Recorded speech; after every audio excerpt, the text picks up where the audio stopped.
being a man, as best I could define it, was, graduating from high school or graduating from college, or getting a car, or being able to vote. It wasn't clearly defined.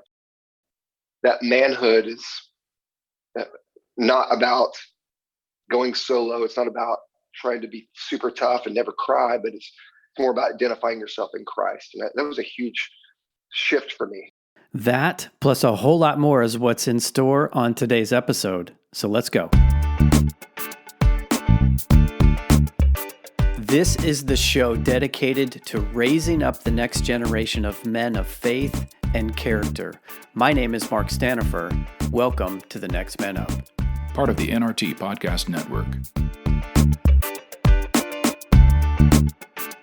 Well, hey guys, welcome back to The Next Man Up and to the show dedicated to helping you and your son become healthy and godly men. So good, as always, to have you with us. You know this, my name is Mark, and today I'm excited to bring to you another guest.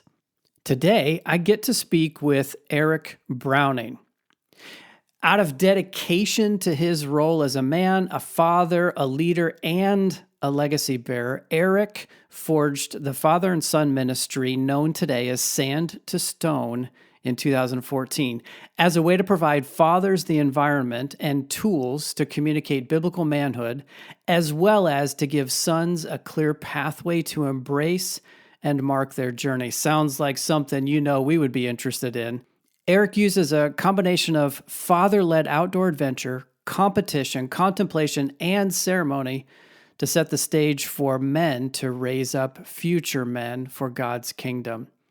Eric and I had a great conversation, and as usual, I'm excited to bring it to you. And as usual, we're going to do this in two parts. So here in part one, Eric and I get into his story and what his journey to manhood looked like, as well as the genesis for what has become Sand to Stone. And we also get into how adventures in nature can be such powerful opportunities for us as guys, both adults and younglings, to lean into what God is doing in our lives.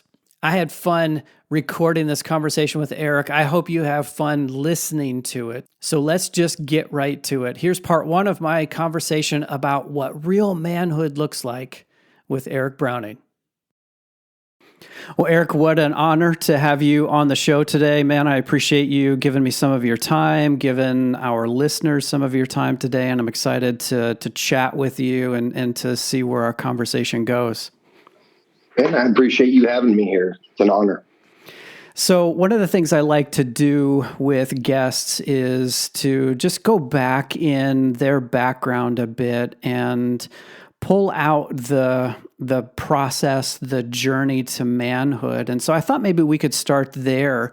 I realize this is kind of a big, open-ended question, but largely because I don't know where it's going to go and I don't know your story. And so let's start with your journey to manhood. What was that like for you? Yeah, well, man, that is a big question, but I love it. I've reflected on it many, many times.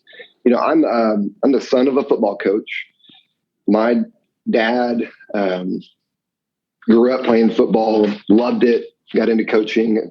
First coaching job was up in Lubbock, Texas, which happens to be where I was born. So what I knew about my father growing up early on is he was extremely disciplined. He was also very tough. In fact, he's the toughest guy I've ever known. Unless there's blood. He does not like blood. I've never seen my dad turn white except when there's blood. Interesting. But extremely tough guy, a very hard worker. I watched him kind of work his way up the chain, so to speak, in the coaching world through hard work. And of course, then because of that, a lot of my childhood revolved around athletics. And one of the things that was real interesting about my dad, I wouldn't call him, at least early on, or even kind of the middle part of my childhood, a spiritual leader. But from those things that I mentioned, just that discipline, toughness, work ethic, even a kind of a moral, ethical side of things, he was very much a model of goodness. And yet what's interesting is we, in our house, 2 rules we had was we don't talk about politics or religion. So politics were kind of left out because it was one of those, tended to butt heads. And then religion, from his perspective, was personal and not something to be discussed. So it didn't get discussed in our house.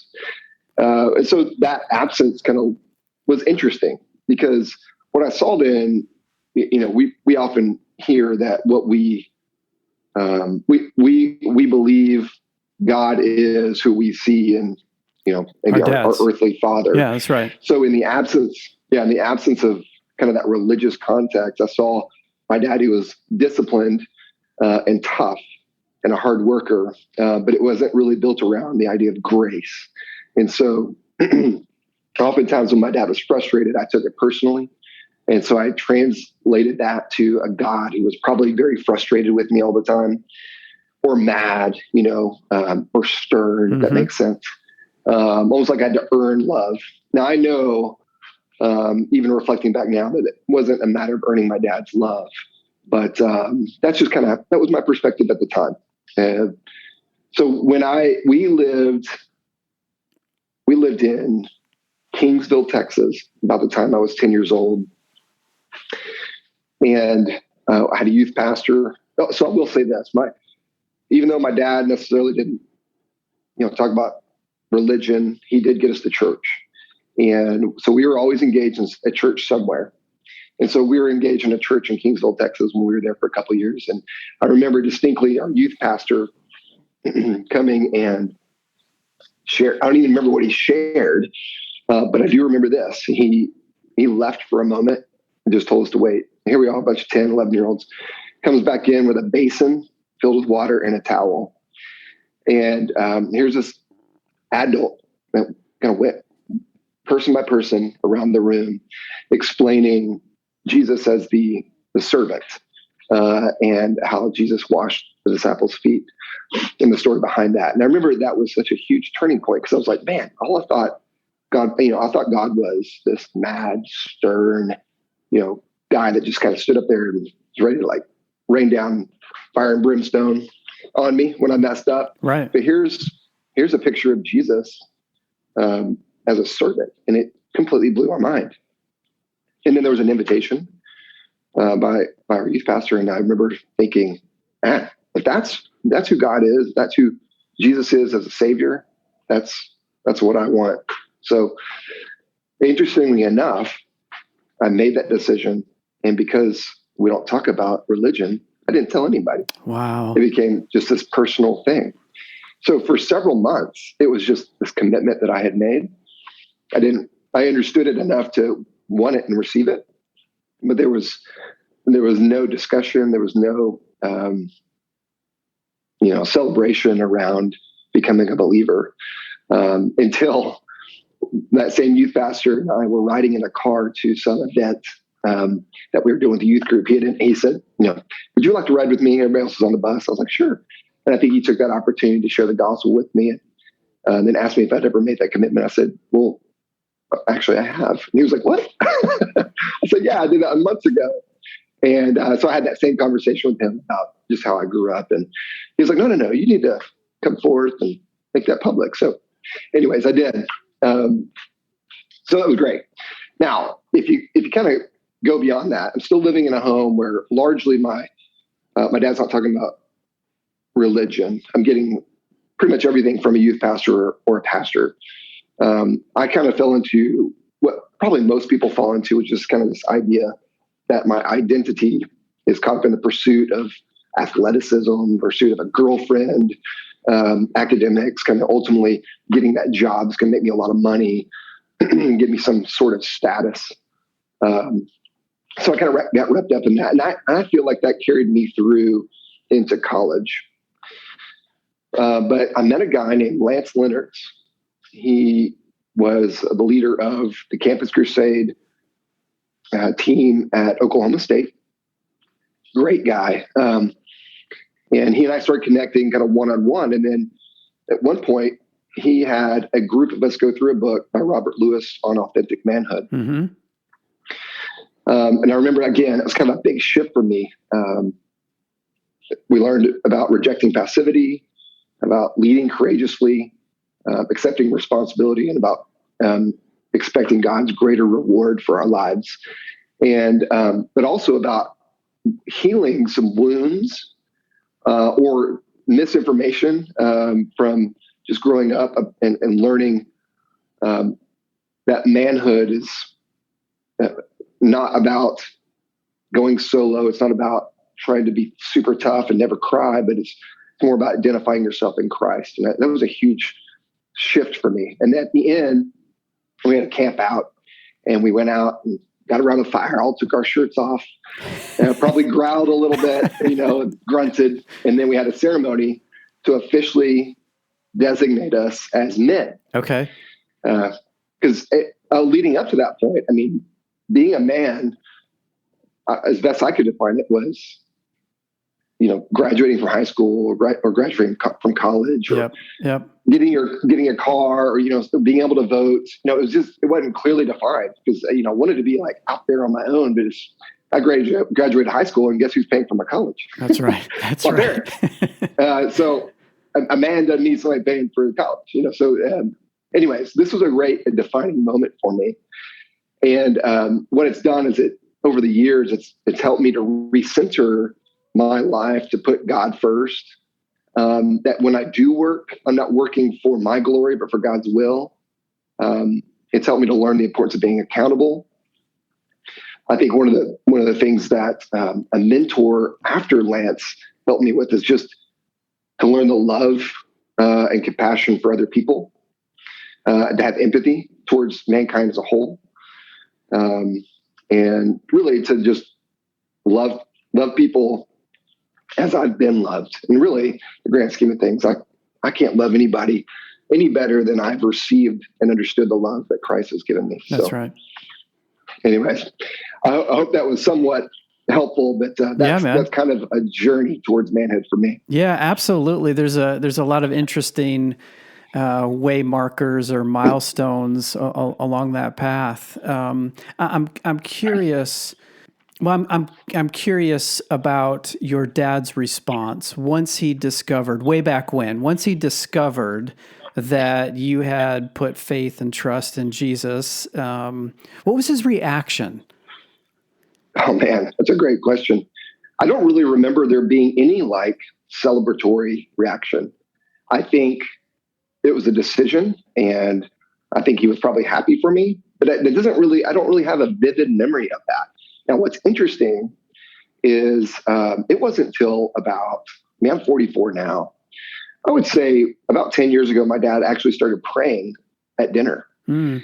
But prior to that, because he knew I was a believer, anytime I was home from either from college or just home to visit, he would ask me to pray.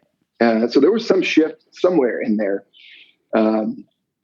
about 10 years ago where dad kind of started figuring it out for himself a bit. And what's interesting now is conversations are a little bit more centered around Christ and God and God's will for our lives and that sort of thing. But yeah, originally, no, it was just kind of the same old. I think my mom really had more of a response. In fact, she grew up in the Methodist church, and she felt that it would be the right time for her to rededicate her life. So when I went down front to kind of make that public profession of faith, I'm 10 years old, she followed by doing the same and then getting baptized. Wow. So, yeah. Wow. Of course you didn't know this at the time, and you were responding from your own heart and desires, but even at 10, demonstrating some leadership that is in essence inviting others to follow, to follow where you're going. I don't know, I may be reading too much into that, but it's cool to hear. And the other thing is, it seems like there was a sensitivity all along with your dad to the ideas and the principles, even if it took years and years to awaken to a relationship opportunity. There was a sensitivity there all along. And again, your journey, your decision has opened the door and created an invitation for him to go a little bit deeper in his own journey. So how cool is that, man? So props to you. Yeah, man, I'm glad to hear you say that. That's certainly what I would hope. I would hope that would be not only for family, but just anybody that I interact with, that they could see that, Yeah. So I know this from our conversation earlier, that at some point in the not too distant past, you started to feel this nudge to step out and do something different. And that's really how we got connected, just finding your organization. And you alluded to it in bits and pieces through your story, but take us through that moment where you started to feel moved in a certain direction, and what that has become in the work and the ministry that you're doing today. Yeah, no, that's a great question. So I had the wonderful experience of being able to go to Kennecott camps when I was growing up. So between the ages of about 13 and 17, I was a counselor there. I was a camper there. And then after my first year of college, I ended up being a counselor there for 2 summers. And man, what a great experience for me to be poured into, and then to be able to pour out into others. So one of the things that I really enjoyed about camp was doing their camping. Like we camped in cabins, but we get out and get into nature. And I remember being outside and being like, man, this is it. I just love it. This adventure and some of the unknown and that sort of thing. So that was one thing I really took away from Kennecott, was just being able to be outside and do things like rock climbing, canoeing, and caving, and all that sort of thing.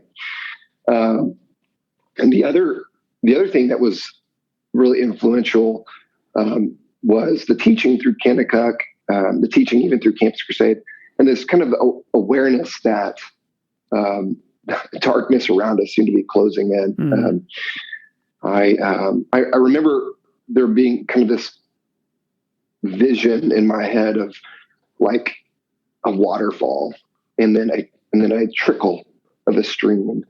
And God was just telling me, it's like, look, Satan's lies are coming in on you like a waterfall every day, unrelenting, like Niagara Falls, doesn't stop. And if all you've got is a trickle through the word of God, you're just maybe every Sunday hearing a sermon, there's no counteracting that at all. Yeah. And so I remember kind of just thinking about that, man. I was like, yeah, it's a full-on attack, and it's unrelenting. And so there became this awareness that, life was, I don't know if I'd say becoming harder, because sin is sin. It's always been there. But that the attacks were just kind of becoming more overt and just in your face and unrelenting. And I even before I was ever married and had kids, I just was like, man, I don't want my kids to be naive to the ways of the world. I want them to understand what's coming at them, the deception associated with that, and how they can stand up against that through the truth. So, going back to Kennecott, I received a lot of that kind of encouragement in that way through that ministry. I remember being influenced by several writers. Joe Ehrman was one. He's a former coach, former NFL player. Really influenced me. Reading books by John Eldridge, just on manhood. And but what happened was I got hooked up with the Navigator Ministry in 1999, and that was right at the start of my schooling for physical therapy. I'm a physical therapist by trade, and I had that kind of that awareness going into it, but around the time that Guy Madison and I started meeting, I just told him, I said, I feel like God is calling me to do something in the outdoors, and to do it with fathers and sons, and to help the fathers be great dads, to understand what it means to be a man, and to help raise future men. And I remember Guy was like, okay, cool. That's wonderful. We'll just, you keep that within you and let God direct you how and when it's appropriate. But the funny thing was I wasn't married, that I didn't even have a girlfriend, and I didn't have boys. So I was just kind of going on faith that this is what was going to happen at some point. Yeah. That was kind of the initial, that's kind of what led up to that. And then it wasn't honestly for, that would be 2013, 2014, that in our Sunday school class, my wife and I were attending this new Sunday school class, and I just felt called to centralize my ministry. I'd been discipling men here and there, but I felt like God was saying, no, just focus in on your church and serving even just through your Sunday school class. And I remember talking to them and just saying, hey, I'm happy to serve wherever you guys need. And here's some thoughts. And I gave them 3 or 4 thoughts. And they said, hey, that father-son camping thing, why don't we try that? And so I was like, man, let's do it. So it was kind of born out of just this Sunday school class that had a whole bunch of boys in it that were ages 5 to 7, 5 to 8. And we started there. Super simple. Started super simple, just going out and fellowshipping and having a good time. No programs, really just some basic teaching on what it means to be a man. And so the seed was planted. This is cool. The seed was planted long before the opportunity was there, and just germinated. I wonder, during that time period, between when the seed was first planted and when you did that first camping weekend, were you thinking regularly? Like, did it come up frequently in your mind? Like, what was that? Or is that going to come up? Or do I need to be working it now? Or was it something that just sort of came back to you at that moment when you're like, consolidate ministry and I'm going to focus here? Yeah. Oh man. I'm glad you asked that question. So Guy Madison and I met for many years. He discipled me, he poured his life into me. And really what he was doing was he was helping me to learn how to walk with the Lord daily. So he helped me make sure I was getting adequate intake of the word through hearing it, through reading it, studying, memorizing it, and meditating on it. And of course, applying it to my life. And so we did these real simple studies, and then he provided me some accountability week in and week out, and there became kind of I think a layering of depth through just the exposure to all that material. But there also became this shift from duty, just doing it because I knew I was going to meet with Guy and he was going to ask me about it, to a delight in that. And one of the things I took away from our time together was, and I mentioned it earlier, was this kind of idea that I could see that he didn't know me from Adam when we met, but he had a desire to pour his life into me. To me, that meant something. I was like, man, this guy doesn't know me, but he is clearly passionate about seeing me grow as a human being, and grow to be more Christ-like. So I think that period of many years was just me growing as a Christian. I'm being sanctified. Now, I will say this: I've always enjoyed adventure. So what I did do is I occasionally would get a group of buddies, and we'd go take off to Arkansas, which is 4-hour drive from here, and go jump in a cave and do some caving and do some camping and that sort of thing. And what I did is I took those opportunities, not even really thinking about the future ministry that I would run, of just kind of seeing, if I could organize something logistically and pull it off.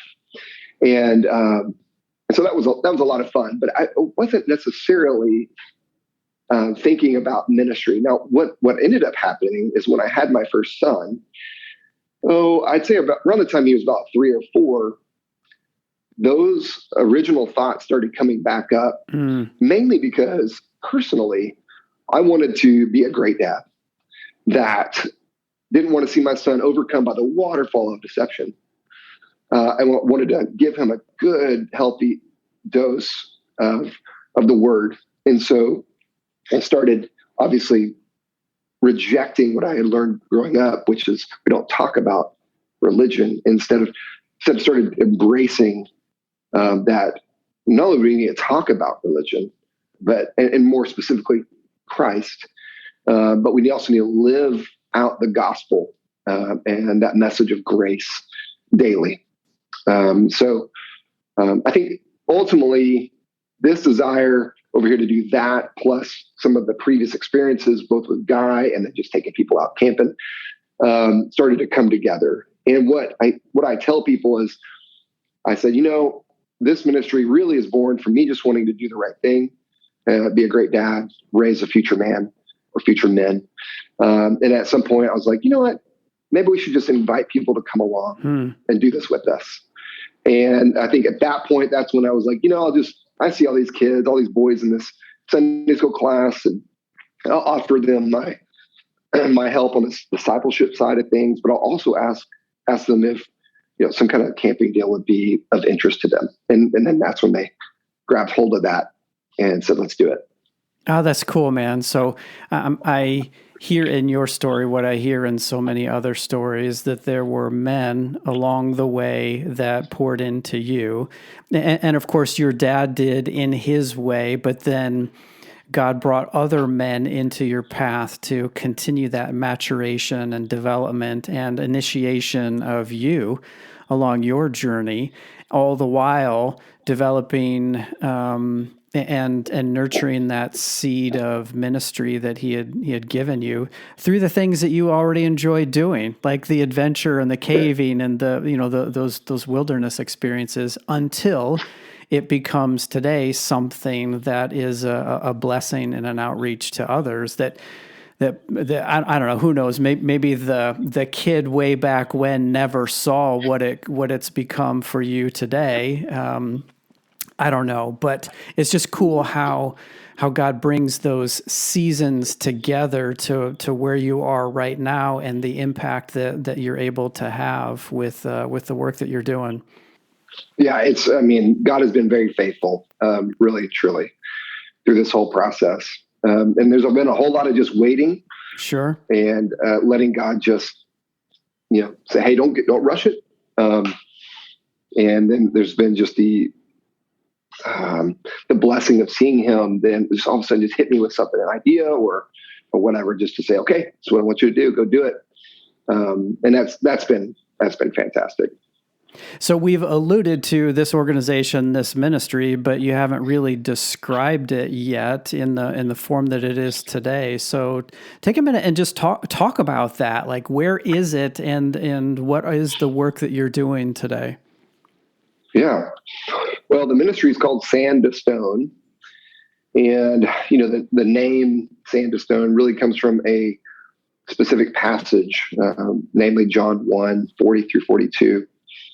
And that's where it's really the beginning of where Jesus is starting his ministry. And Andrew brings his brother Peter to meet Jesus because he's like, hey, we found the Messiah. Yep. And of course, they've been looking for the Messiah to overthrow the Roman government, and establish the kingdom and all that. So of course he's excited. But that interaction is really interesting because Peter stands before Jesus, and Jesus says, hey, you're Simon, but you're going to be Peter. And I imagine like just standing there and having someone change my name or tell me I'm going to have a different name at some point and being perplexed by that. But really what Jesus was doing is he says, I see you as a diamond in the rough. I see you where you are today, but I also see you where you're going to be and what I'm going to do with you and how you're going to work to glorify my kingdom. And so that I remember I heard a message centered around that, and just remembered thinking, man, that is it. That is it. We as fathers, of course, we're not Jesus, But we oftentimes early on in our lives are the representative of who God is until our kids understand who God is personally. But we as fathers are meant to look at our kids, to observe our kids, at times be annoyed by our kids, but to see that even those annoyances are a part of God's creation and how he's created them unique for the kingdom. And so we can look at our kids and be like, oh man, you're a diamond in the rough, but God is making you super unique. These are things I see in you. And this is who I think you could become, but really instead of a dad saying you're going to become this, it's more like, let me just point you to Jesus, let him work this out. But I'm here to guide you through that journey. So anyways, Sand to Stone operates largely. We built it around. The shiny object is these outdoor adventures. They're not all outdoor adventures. Sometimes we do some just real, domestic things like learning how to build things or learning how to work on cars and that sort of thing. But a lot of this is kind of built to get fathers and sons outdoors. And so we take trips multiple times a year because of the weather in Oklahoma. And our immediate access, the best times of year for us are going to be spring. So we just got back from a summer trip, but it was out in New Mexico where we get some altitude, so it wasn't so blazing hot. And then again in the fall, where we can catch some fall colors, and again it's not quite as hot. So what we do is we get those dads and their sons out into environments that are ultimately they may be beautiful, but they're uncomfortable. And we give the dads an opportunity to connect with their sons in various ways. We get a chance for the boys to connect with each other, the dads to connect with each other, but ultimately for the boys to see male leadership and male teamwork kind of come together to make these events kind of work seamlessly. And then we couple that with some teaching it's always centered back on kind of our Sand to Stone's core values. And then we give dads an opportunity and boys an opportunity to go through ceremony that marks the pathway to manhood. One of the things that I heard you say that I'm curious if you could expand on a little bit is the importance of getting both the father and the son out and away and into some discomfort. I suspect there are a number of listeners that are thinking, well, I'm not really that outdoorsy, or I don't like to camp, or, like if they were being truly honest, I like my comfortable bed and my pillow and my air conditioning, right? But so from your perspective, why is it important to create that bit of separation and put fathers and sons together in that discomfort environment, if you will? Yeah. So, man, there's several reasons for that. I mean, I think getting out in God's creation is just by itself super beneficial for people to be out and just learn to enjoy where they are despite circumstances in the moment. And so we do a lot of just kind of recentering, God created this. We can give God glory through his creation, just like we can give him glory through any number of things that are out apart from that. So, but just an enjoyment, I think, is important. People getting out and seeing new things. I think that the whole idea of adventure is really important. I believe there's a lot of discovery that happens in nature as well. I mean, even if it's as simple as discovering a new bug, or I've never seen a caterpillar that big, or catching a snake, and what do we do with that now? It's like just discovering things that you wouldn't discover sitting in front of a TV or playing a video game, or even really reading a book, even though a book can be very beneficial.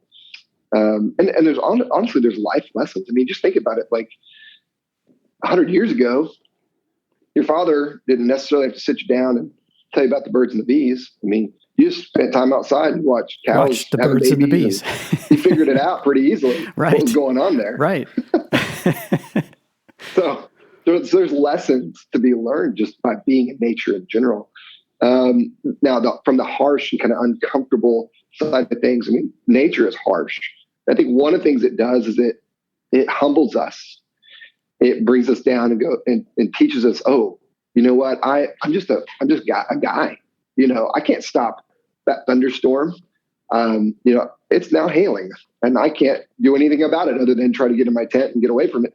You know, but there's a certain level of just understanding and seeing that we are frail. Mm-hmm. So there's a frailty kind of found in through nature because of just the harshness of nature at times. I think the uncomfortableness is you just have to get people out of their comfort zones a little bit. I mean, this is not the focus of the trip. These are things just naturally happen.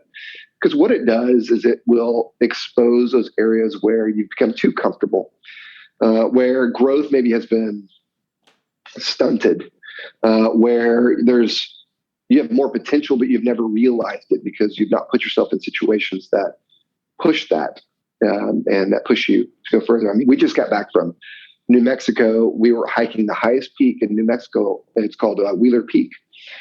And I mean, there were ample opportunities for us to just work with the boys and the fathers on just what they were feeling, what they were experiencing, this, you know, even from just the altitude or just having to work hard and how to not just give up because they felt bad, but to continue to press forward and to rely on the others around them, but ultimately on Jesus.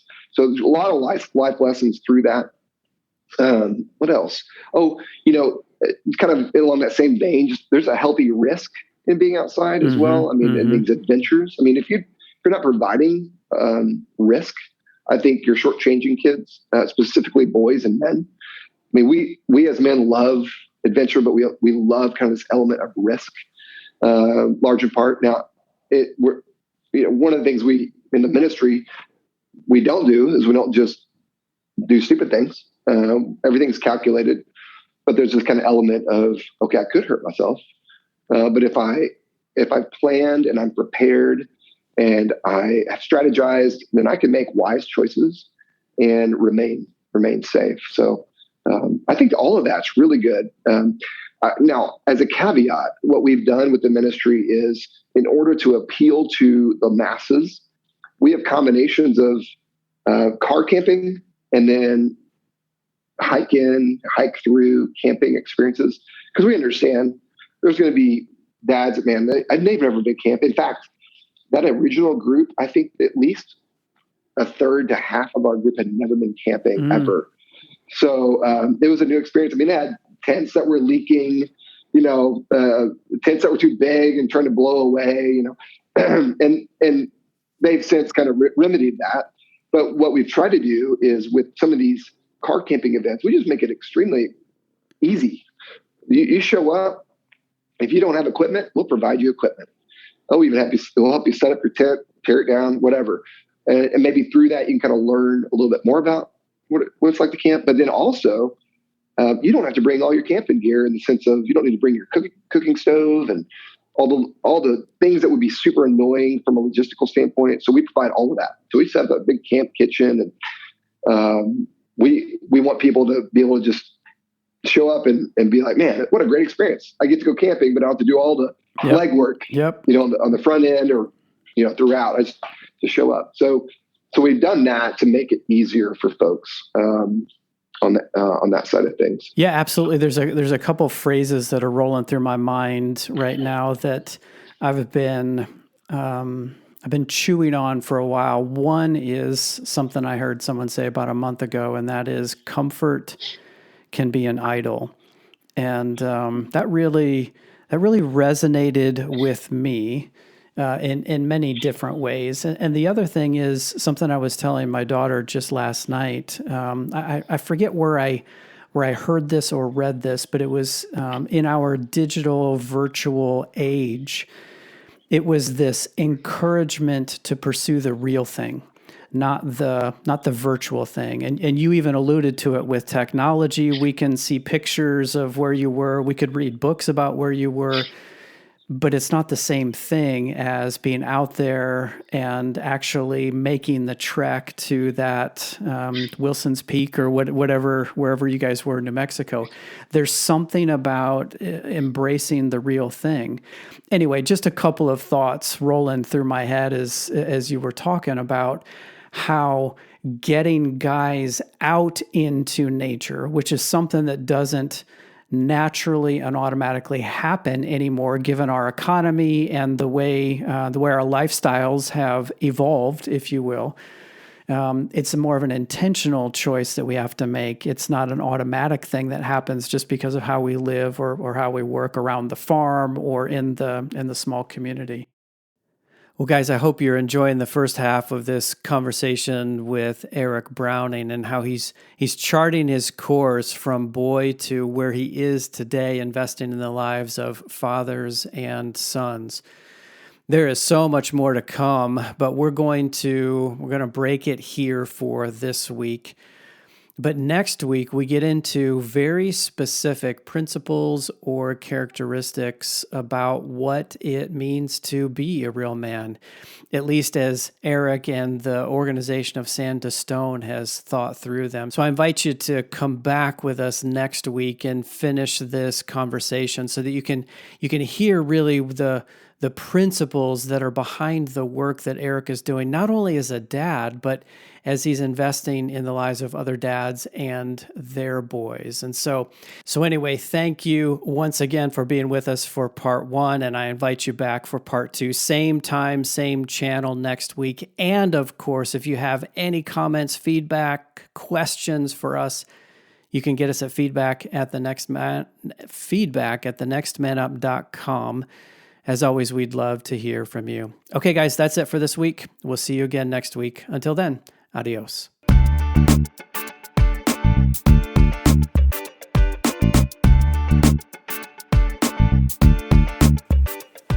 Hey, listeners, thanks for journeying with us on this Next Man Up podcast.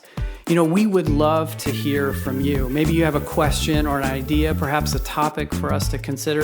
If that's you and you want to reach out to us, you can get us at feedback@thenextmanup.com. That's feedback@thenextmanup.com. Again, we'd love to hear from you. Until next time, we'll see you later.